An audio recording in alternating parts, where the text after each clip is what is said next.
At Christmas, I was working a double shift in the ER. My parents and sister told my 16-year-old daughter there was no room for her at the table. She had to drive home alone and spend Christmas in an empty house. I didn't make a scene. I took action instead. The next morning, my parents found a letter at their door and started screaming. That's how it ended. But it didn't start with anger. It started with love. 2 months before that Christmas, we were all sitting around my parents' fire pit. It was a cool autumn night, the kind where the air smells like burnt leaves and cinnamon, and you pretend for a moment that the world is gentle. My mom had made her molasses cookies, the soft, sweet ones Ivy loved. My sister Kendra was retelling her college story about a possum in her dorm, laughing before she even got to the punchline. Everyone was full, warm, relaxed. Ivy, my daughter, was 16. She sat beside me, her hoodie sleeves pulled down over her hands, hair tucked behind one ear, watching the fire like it held answers. She leaned over and whispered, "Don't worry about the car stuff, Mom. We'll figure it out." It was such a small sentence, but it held the whole truth of who she was. Kind, thoughtful, always looking out for me, even when she didn't have to. She didn't know that I'd quietly used some of her college savings for my car brakes last month. I'd been planning to replace it soon. I felt like a thief around her generosity. But that's how things had always been in our family. We helped each other. At least that's what I believed. That's what she believed. Until I realized what they were really doing. It started slowly. At first, Ivy seemed tired, then withdrawn. She stopped attending her Saturday art classes, even though she used to come home excited about paint techniques and group critiques. Her sketchbook, her most prized possession, sat untouched on her desk. One night I asked her if she was okay. She gave a half smile and said, "I just think art's not very practical. Maybe it's a waste of time."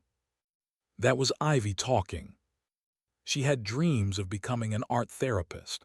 She wanted to help kids the way her school counselor helped her when she was younger. She loved that class. So where was this new voice coming from?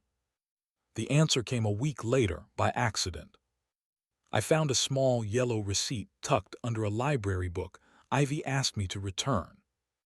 It was a withdrawal slip from her college savings account. $3,500. Withdrawn by her. I froze.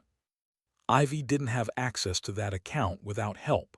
She would never touch that money, not unless someone made her believe it was the right thing to do. I asked her gently that night. I didn't yell. I just sat beside her on the couch, turned off the TV, and asked, "Sweetheart, why did you take money out of your college fund?" Her face crumpled a little, like she wanted to cry but wouldn't let herself.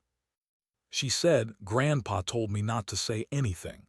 He needed help paying for a surgery, something with his back. He said you were already working too hard." My father, her grandfather, a man who owns his house, has 2 pensions and spends weekends golfing. I didn't sleep that night.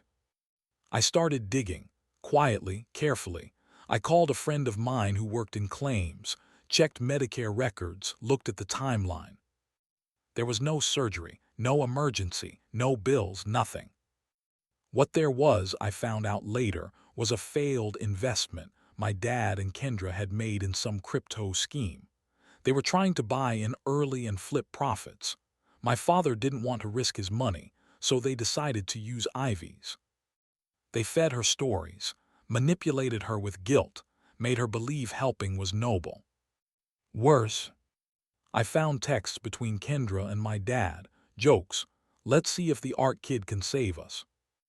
It'll build character, teach her what being an adult is really like." I couldn't breathe when I read that. My daughter, who brought soup to sick friends, who helped strangers carry groceries, who believed people meant what they said, was being used by the people who were supposed to protect her. And she didn't even know. Then came Christmas. I had to work. I'm a nurse. The ER doesn't close, not even for holidays. Ivy was supposed to go to my parents' house for dinner. She didn't want to, but I begged her not to spend Christmas alone. At 6:11 p.m. I got a text from her. They said there wasn't room for me. I'm going home, don't worry. I called her, but she didn't pick up. Later, I found out they gave her plate away to my cousin's new boyfriend, who they had never met before but wanted to make feel welcome. My daughter drove home alone in the cold and reheated a burrito. She spent the night curled up on our couch under a blanket. No tree lights, no music, just silence and a cartoon playing in the background. I kissed her goodnight, went to my room and wrote the letter. The next morning, I drove to my parents' house and taped the envelope to the door. Inside was everything. The bank statements, a copy of the withdrawal slip, screenshots of their messages, notes from my conversation with Ivy, a list of every lie they told. At the bottom I wrote, "You will never have access to my daughter again. Not her heart, not her money, not her time. We are done." They screamed. I mean really screamed. Called me dramatic, called Ivy spoiled, said I misunderstood, said I was tearing the family apart. But I didn't respond. I blocked their numbers. I opened a new savings account in Ivy's name. I got her back into art class, encouraged her, helped her build a new portfolio. I worked extra shifts, I sent late emails, I made meals I didn't have time to make, and she healed slowly. She smiled again. She started sketching again. She even framed a small painting and gave it to me for my birthday. A house on a hill, with sunlight pouring through the windows. Last spring, Ivy got into her first choice university. Art therapy. Partial scholarship. She's leaving next fall. 2 weeks ago, I ran into my mother in the produce aisle. She smiled like nothing had happened. She touched my arm and said, "We miss you both. Can't we just put all this behind us?" I smiled back and said, "We already have."